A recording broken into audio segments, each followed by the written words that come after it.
Welcome home to USA Global TV and Radio, a place where dreams take flight, with authentic storytelling, diverse perspectives and meaningful conversations, where global stories unite and bridges are built beyond all borders. Discover world-class education, entertainment, hope and inspiration. Together, we're building bridges worldwide. Subscribe to our channel, USA Global TV. Download our app, USA Global TV. Be our guest or join our team. Visit usaglobaltv.com. Thanks to our founder and executive producer, Dr. Jacqueline Kerbeck. Music score by Yeffy Tang from Cloud Road Music. Voiceover artist Mike Porter. Creative direction by Paul Garcia. USA Global TV and Radio, your home for global connection. All rights reserved. This video and its contents are the exclusive property of USA Global TV and Radio. Unauthorized use, duplication or redistribution in any form is strictly prohibited.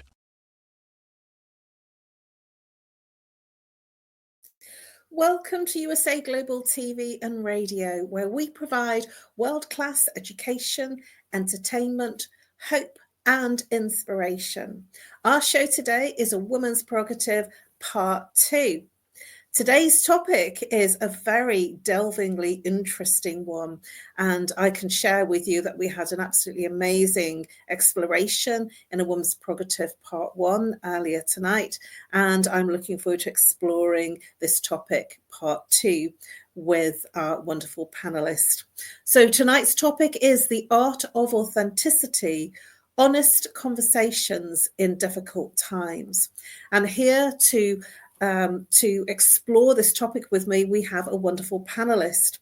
I'm Caroline Heward. I'm absolutely thrilled and honoured to be representing Dr. Jacqueline as your host for USA Global TV and Radio's flagship show. I'm a TV presenter on the channel, and I'm also the resident therapist for USA Global TV and Radio. A very warm welcome to our loyal viewers and our friends over on our other friendly channels. That is LinkedIn, X, YouTube, Facebook. And a very warm welcome to all of our viewers that are here on the live or on the replay. So now it's time to introduce our wonderful full-time panelist. She's all the way from Australia. Her name is MARISKA. She is Coach Extraordinaire. She is an Optimist and an ICF PCC Credentialed coach. I believe that's the top of the toppest qualifications that you can get for a coach. I'm always having fun with Mariska in terms of our exploration in all of our topics, and I know that I'm going to enjoy tonight's topic too. So let's bring out MARISKA from Australia. Hello, Caroline. And hello to all our viewers and listeners. Thank you, Mariska. So please, Mariska, for people, especially if they're here for the first time, please say a little bit about what you do and who your ideal client is.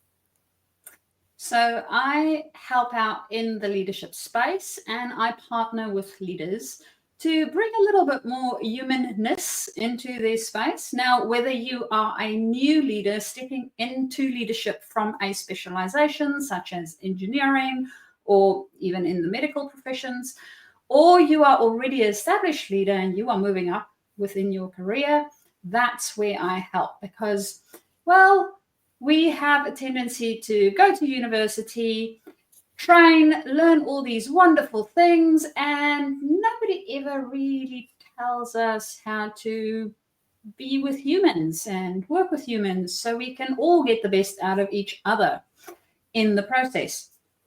And as a leader, that is exactly what you are supposed to be doing. So that's what we work on together. And you can, of course, reach me via my email, which is mariska@journey2discover.com, or alternatively also on LinkedIn. And that is, well, feels like more than enough about me. Caroline, back to you. Thank you, Mariska. And I always love your email address.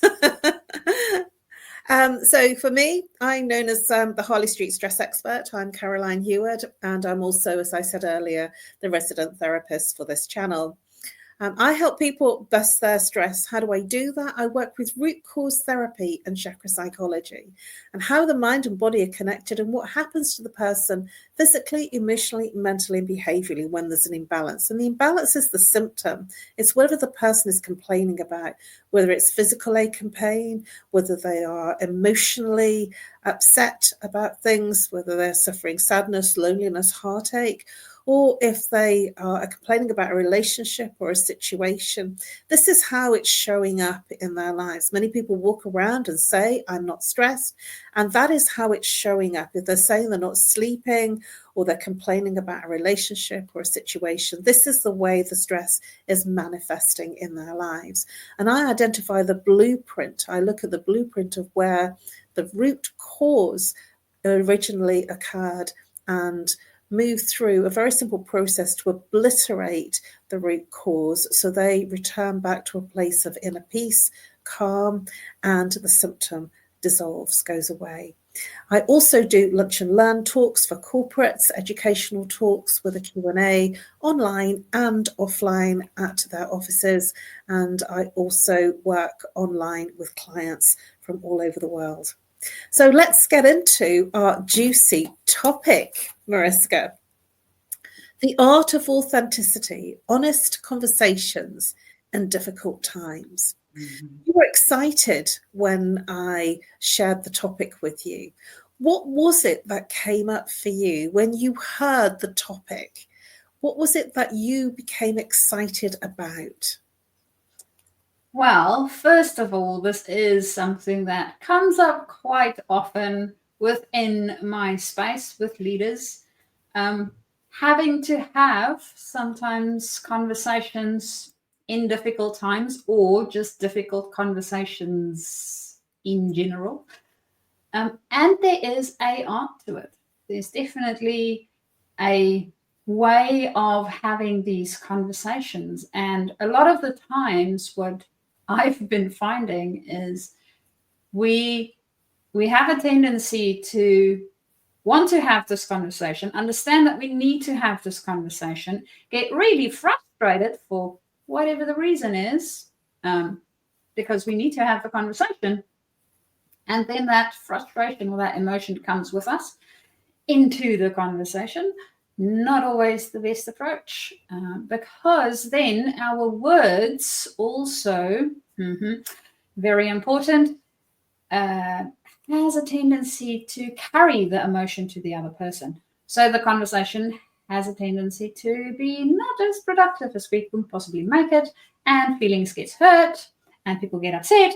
And instead of having an honest conversation, we end up having a fight or argument of sorts, which I don't know about you guys.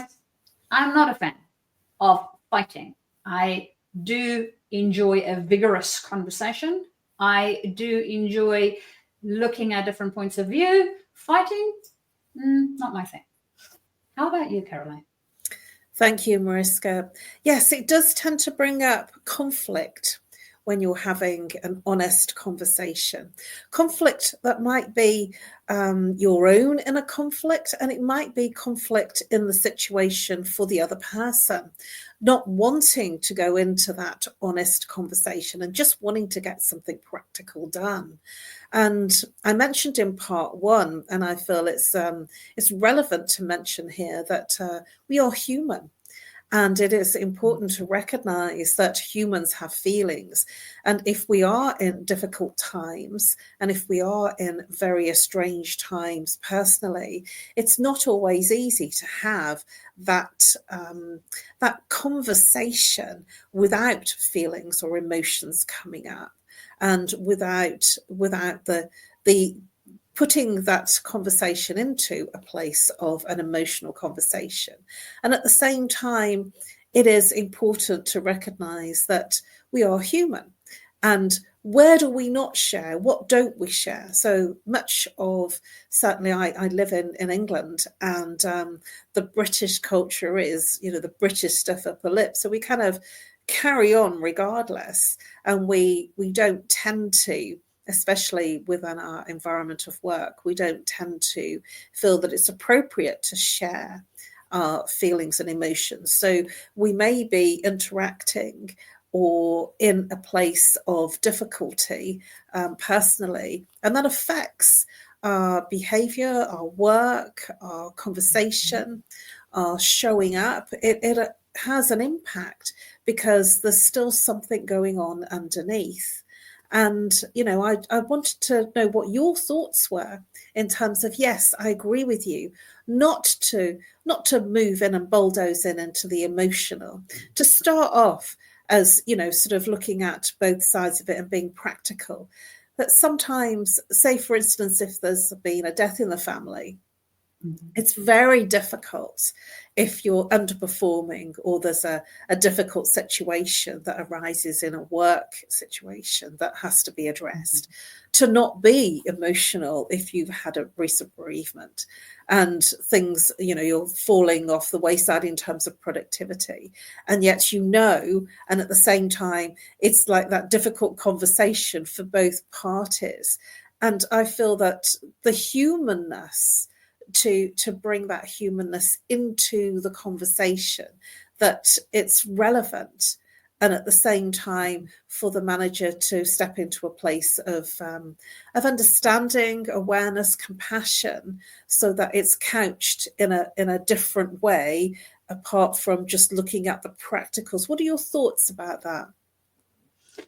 Caroline, what's coming up for me is literally bringing that humanness into our space. And I mean, as you mentioned, we are all human. We will at some point go through something that just upends the apple cart for us in some way, shape, or form. And interestingly enough, training that one of my friends were doing is around transitions. And they found that most people go through some form of transition every roundabout 18 months. And you don't complete the transition for about 2 to 3 years. Now, you can see how that can add up, right? And if you have enough of them adding up, they become a little bit of a storm, per se. And I don't know about you, but storms typically has a tendency to make a whole bunch of things go all wacky. And if we are in the middle of that storm and we don't tell the people around us, hey, I need help, I need assistance. One, you won't get it because you didn't open your mouth to say something. They don't know what the hell's going on inside of you. So sorry, we have noses. We are not dogs. We cannot smell that you have something that's upsetting you. And the second thing is, there is most probably going to be a whole bunch of stuff that gets added onto you that's unnecessary. So that's absolutely the be human with that other person. We all go through stuff. And if the other person knows about it, they can help you out. In the work environment, say, for instance, I come to my leader and I say, hey, boss, I have da-da-da-da going on in my life. And at the moment, I'm at capacity. Mentally, I'm at capacity. I can't take more in my work environment as well. What can we do?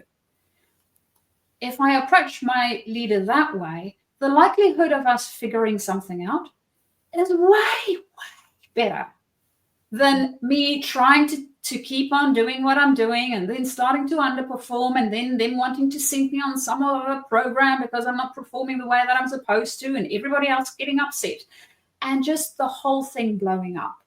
And then all of a sudden I go, yeah, but all of these things are happening. Well, if you said something earlier, we could have helped out, buddy. But if you leave it, it's really difficult to help out. And I have found that most people want to help. I'm not saying all, but most. Thank you, Mariska. I was nodding, as you can see, throughout your conversation. We also had a viewer, one of our viewers, and I'm sorry I didn't catch the name. She said compassion. And yes, that is a key ingredient. Not only compassion from, if it's a work situation, the manager's compassion, but also self-compassion. Because self-compassion, when you give that compassion to yourself, that will then elicit other people to feel that compassion. I frequently, when I go out shopping or to do something, and I have a conversation with somebody, and I'm just like sort of sharing something, I usually get, and it's kind of weird because I'm feeling really that I'm reaching and touching the hearts of people, because I'm getting feedback. They start off with saying, "Oh, bless you," and then they carry on, and I'll say something else and they go, "Oh, bless you," and it's just so lovely because I feel that I'm being met at the place of my heart, because I'm getting the "oh, bless you" before they actually say what they want to say. And that makes me feel very warm, and it can be just like sort of if I've gone to a market area and picked up some, sort of different bits of fruit, and then, I've said, "Oh, have you got such and such? I've been looking for it." And they go, "Oh, bless you. It's just over here." And it's just really lovely, because I feel that the responses from other people, when you meet somebody at the place they're at, this is where I feel that authentic conversations can happen. If you're meeting somebody at when they're in a different place and you're in a different place, this is where I feel that conflict arises. Mm-hmm. If you just want to get something over and done, and yet there is an emotional trauma with the other person, especially within a working environment or in a team environment, it's then very difficult to get the job done, because the team member wants to do well, wants to show up and do everything, and yet there is that inner conflict, the inner trauma. What are your thoughts about what I've just shared? I so agree with, and as you might have noticed, the nodding the head, I so agree with how we step into those conversations, making an impact, and the energy that we bring to them. And being able to be on that same level makes such a big difference. And I know that sometimes in the work environment, that can be difficult. We sometimes get so focused on the task that needs doing, or the pressure that we are feeling from whoever that wants whatever completed at a certain time period, whatever the thing might be, that we forget that other people has the same strains, and they might have different or more strains than we do, depending on what else is happening within their life. So almost having that extra feelers out. If we think about a cat's whiskers, right? They measure with their whiskers whether their body will be able to fit through wherever they want to go through. Now, if we use our own emotional whiskers, so to speak, to figure out whether this is, at this very moment, a good conversation to have with this person, or potentially, if we really need to have that conversation with this person, how might we set it up so that we are both successful within that space? And Caroline, one thing that you mentioned was the team members want to do well. I think if we as human beings, in general, go out to other human beings and go, you know what, they want to do well in this world. And I want to make sure that I can set myself and this other human being up for success, however they define success and however I define success. And have the conversation from that place. These honest conversations become a lot easier because we already come in with our heart. We already come in with good intentions and a willingness to want to resolve the thing that is problematic, as opposing to want to bring our own point across or be right or whatever the thing is that we typically want to do. That ends up in a little bit of a not so nice conversation. What are your thoughts on that, Caroline? Thank you, Mariska. Well, I'm going to share my thoughts in a moment because we're just about to go over to a short commercial break. But please do come back and join us for A Woman's Prerogative Part 2, where we will continue to explore the art of authenticity, honest conversations in difficult times. Thank you, Mariska. Please come back and I will see you in A Woman's Prerogative Part 2 after our short commercial. Ever dreamed of hosting your own TV show, sharing your story with a global audience? Now's your chance to shine. At USA Global TV and Radio, we make it easy for you to create, host and broadcast your very own TV show. Whether you're a storyteller, entrepreneur or industry expert, we help you bring your vision to life. With our exclusive interview, live streaming and podcasting training, you'll gain the skills and confidence to captivate your audience. Our global platform ensures your voice is heard worldwide. Join our community of creators who are already making an impact, one show at a time. Step into the spotlight. Host your own TV show on USA Global TV and Radio. Book your discovery call today at usaglobaltv.com. Copyright 2025 USA Global TV and Radio. All rights reserved. Terms and conditions apply. To learn more, visit usaglobaltv.com. Hello and welcome back to A Woman's Prerogative Part 2, where we are exploring the topic, the art of authenticity, honest conversations in difficult times. And our wonderful full-time panelist, Mariska Dupree, all the way from Australia, has posed an interesting question just before our break. And I'm here now to answer that interesting question. My thoughts are vulnerability and emotional intelligence go hand in hand. And vulnerability on both sides, both the management as well as the team member, because it is not easy for the team member to express their vulnerability as well as the manager. And so it is about meeting in the same place and a meeting of hearts as well as minds. Yes, the job still needs to get done, but a meeting of the heart as well as getting the task done makes the task much easier, much more palatable. And to judge how much emotional intelligence is needed or time for the team member or indeed for the manager who has to allocate time to have that difficult conversation. So I feel that it's about managing the emotional intelligence, not only on the team member side, but also the management. So both parties come together with a reasonably high level of emotional intelligence. But the person who's going through difficult challenges may not be able to contain that high level of emotional intelligence without maybe becoming emotional. And I feel that that then leads to a place where compassion is something that I would suggest or invite managers, team members and supervisors to tap into, to be open to hear what the person is experiencing and what they're going through.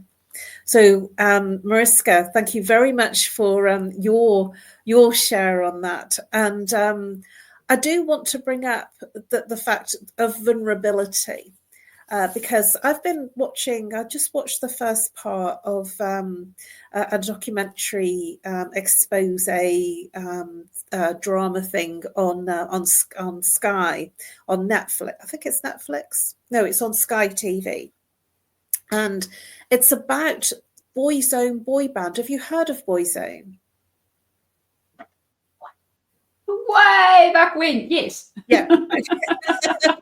Well, this is like an expose after 30 years after the fact. And one of the team of the band, one of the boy band's team is Stephen Gately. And he died at age 33 in 2009. Now, at that time when they came out, there was a huge deal. It was a boy band. It was about sex appeal. It was about having girls screaming at you and crying to want to be with you, want to date you. And all the TV interviews were asking about opportunities. They had every opportunity asked, who are you dating? What kind of girls do you fancy? And Stephen Gately was always very candid with his responses. And he was conflicted internally. And in October 99, he actually came out and said in broad, and it was a broad story in one of our UK tabloids called The Sun. I don't know whether it reaches your regions, but in The Sun, which is a tabloid newspaper, he came out as gay.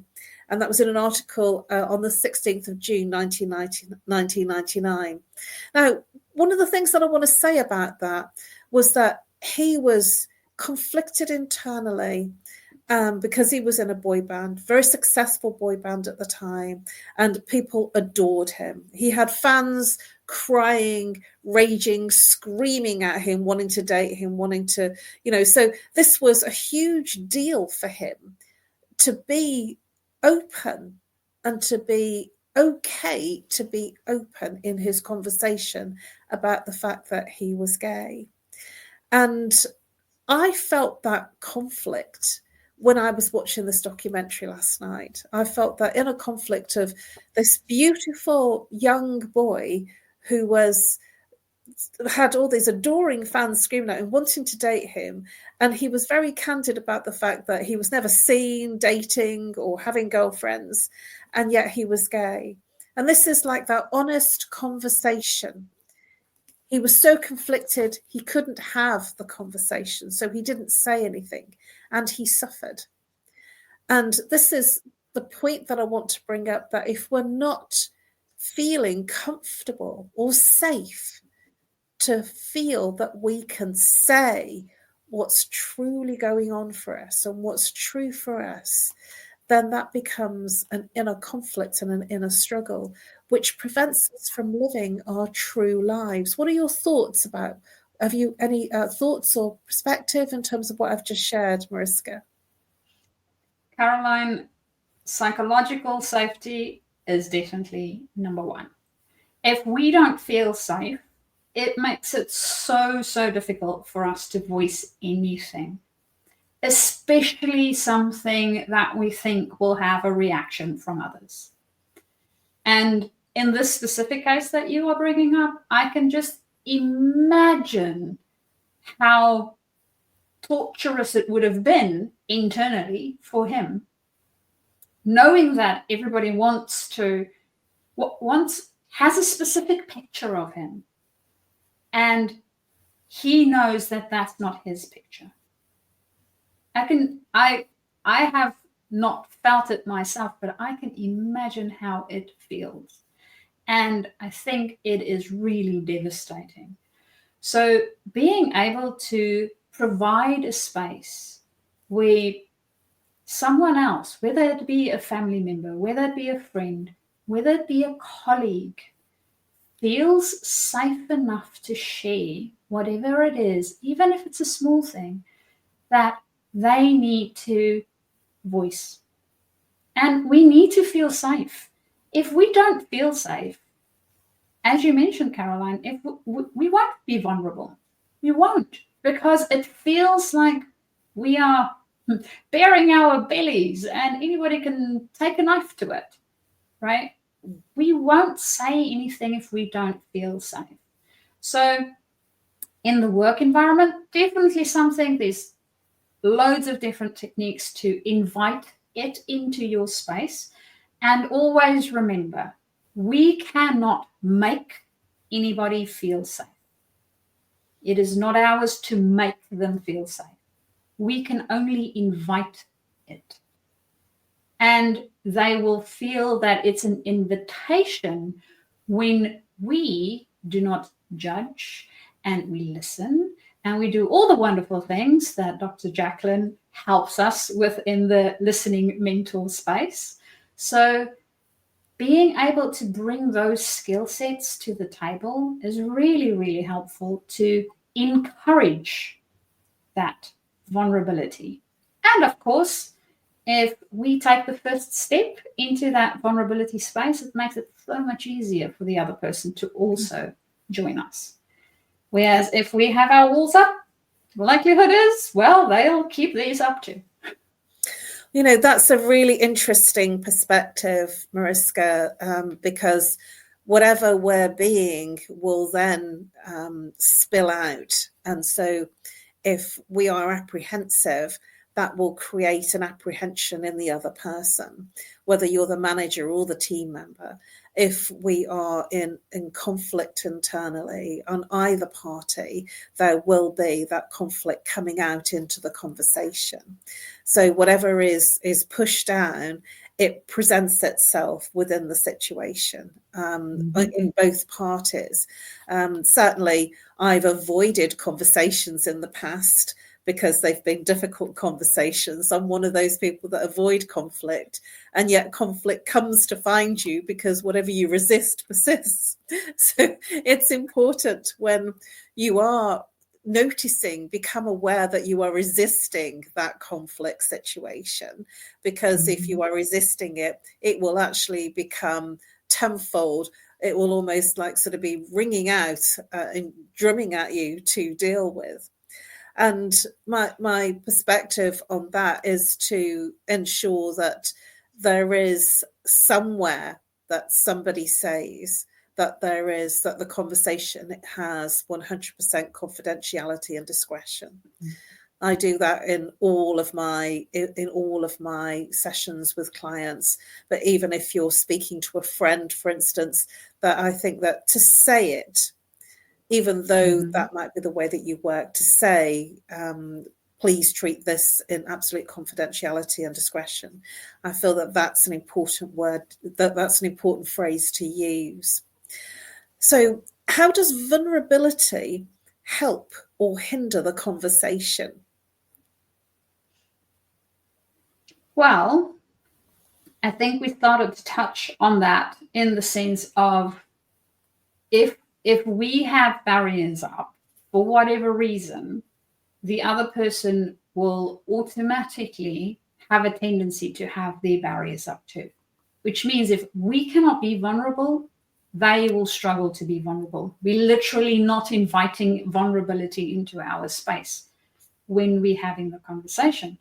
Whereas if we go and look at it the other way around, if we invite vulnerability and we are open to being vulnerable and saying it. So saying it and showing it. Remember, it's one thing to say something and not show it. We need to really mean it. We need to show it to them and be concerned and be compassionate and show that we are concerned and compassionate about our own vulnerabilities too. So being able to have those conversations, we cannot have a vulnerability conversation or a vulnerable conversation if we don't want to open up. It is going to make it really, really difficult for the other person then to open up. It, in all likelihood, won't happen. So making sure that we can create that space where it is safe. And if we feel that we can't create that space, then maybe we need to give that task to somebody else, right? If I have a friend and they come to me and they say, hey, I need you to treat this in confidence, and I know for a fact that for whatever reason, I'm a blabbermouth and I can't do that, then rather decline. Don't just say, oh yeah, tell me the big juicy secret because I want to go and spread it all over the place.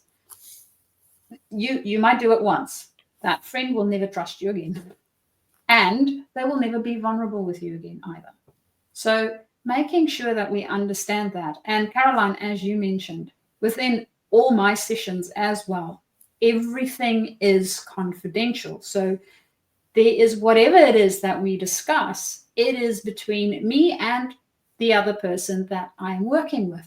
It has nothing to do with their team. It has nothing to do with the organization. It is between the two of us because we need to figure out how they want to handle the situation and what would be best.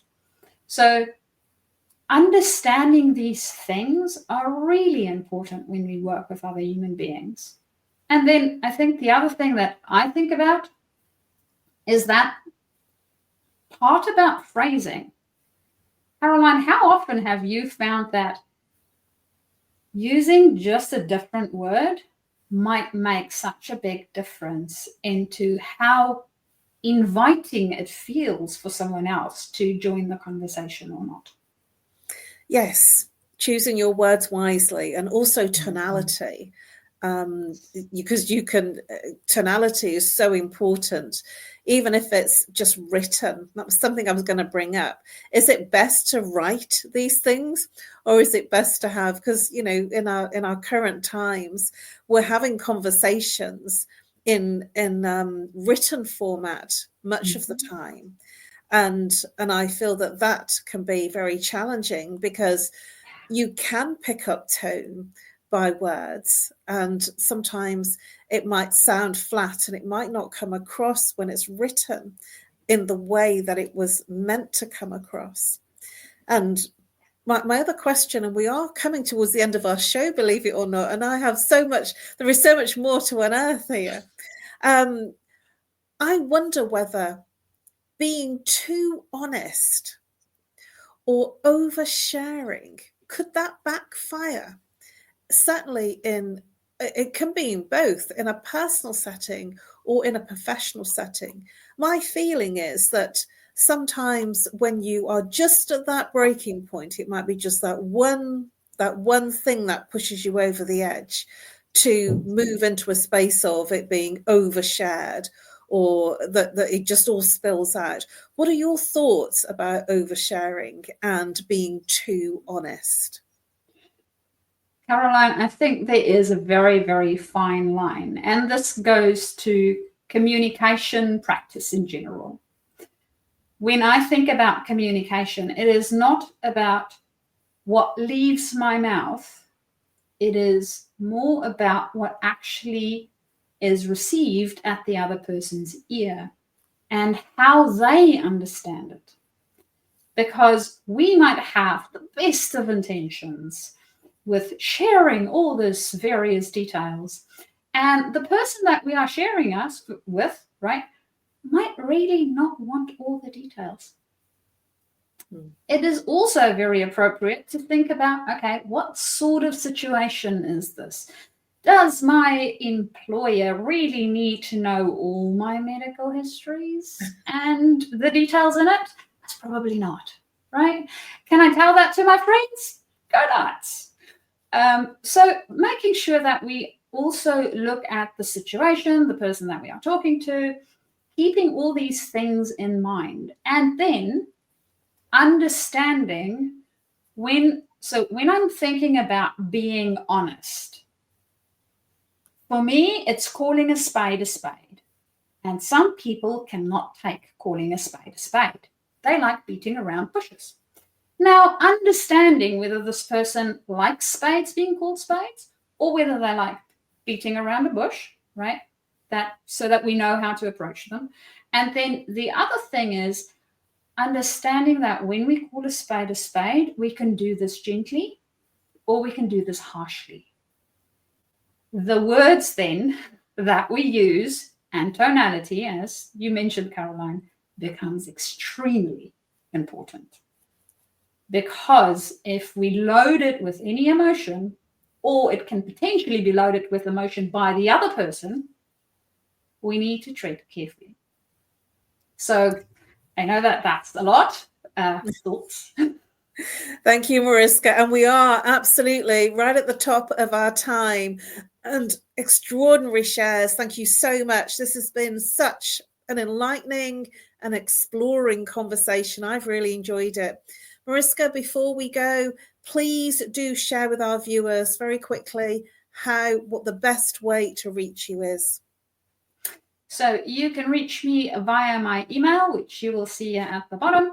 It's mariska@journey2discover.com, or alternatively, you can also find me on LinkedIn, where you will find me under Mariska D.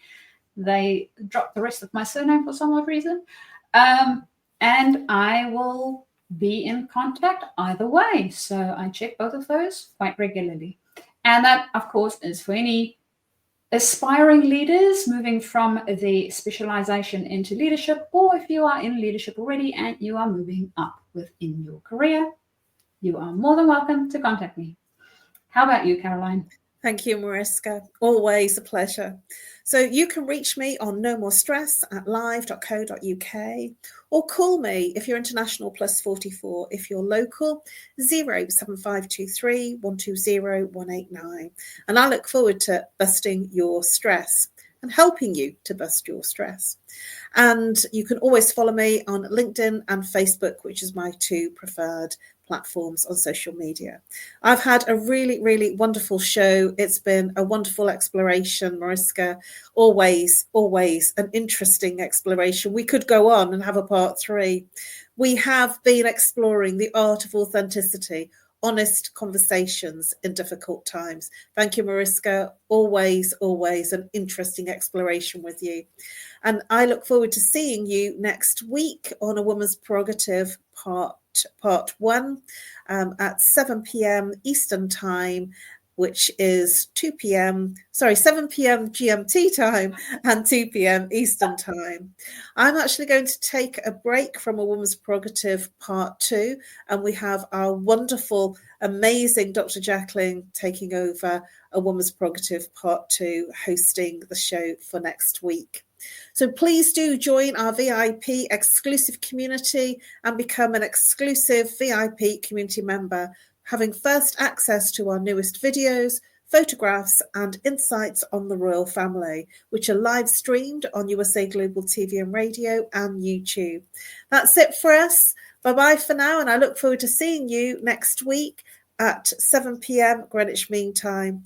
And we're wishing you all a wonderful week, whether you're watching on the live or the replay. Bye-bye for now. In a world full of noise, misunderstandings and interruptions, master the art of listening with Dr. Jacqueline Kerbeck. Dr. Jacqueline Kerbeck is the listening mentor of USA Global TV and Radio and the Amazon #1 best-selling author of Mastering the Power of Elevated Listening. Elevate your listening. Elevate your life.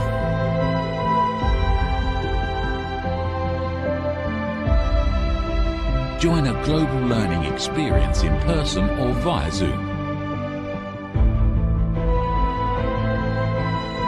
Reserve your spot today.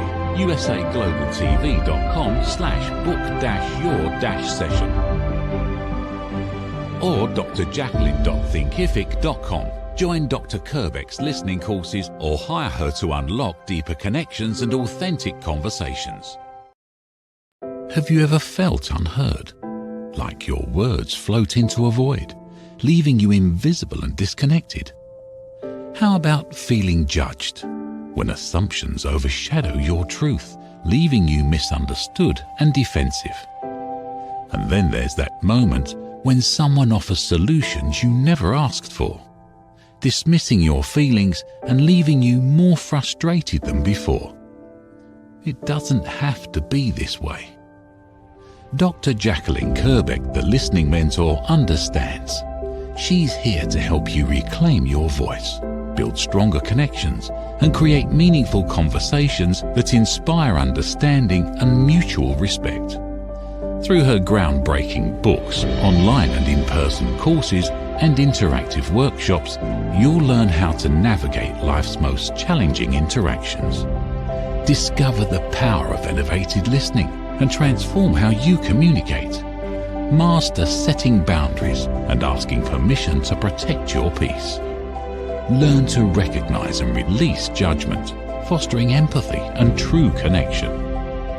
Dr. Kerbeck also offers personalized coaching, one-on-one or group sessions designed to fit your unique needs. Whether in person or virtually on StreamYard, her guidance will empower you to thrive. You don't have to struggle alone. The path to deeper connections and better relationships start here. Visit drjacqueline.com or usaglobaltv.com. Join a global community of empowered listeners and transform your life, one meaningful conversation at a time. Dr. Jacqueline Kerbeck is the listening mentor. Start your journey today. Thank you, viewers and listeners of USA Global TV and Radio, for joining us today. We're honoured to have your time and attention as part of our global community.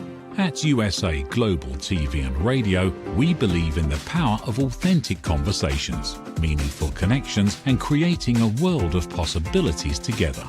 Want to be part of something bigger? Join our team of elevated listeners at usaglobaltv.com, a space where your voice matters and your ability to listen transforms relationships. Stay connected with us across all our platforms for thought-provoking discussions, expert insights, and empowering stories. Subscribe to our channels at youtube.com/c/usaglobaltv. Follow us on social media and explore the endless opportunities we're creating for growth, learning, and inspiration. Together, we're not just broadcasting, we're building bridges and changing lives, one conversation at a time. For inquiries, contact us at info@usaglobaltv.com. Music by Johnny Dies. Produced by Executive Producer and Director Dr. Jacqueline Kerbeck. Voiceover by Mike Porter. Creative Direction by Paul Garcia. All rights reserved. Copyright 2025. Visit usaglobaltv.com to view our full terms and conditions.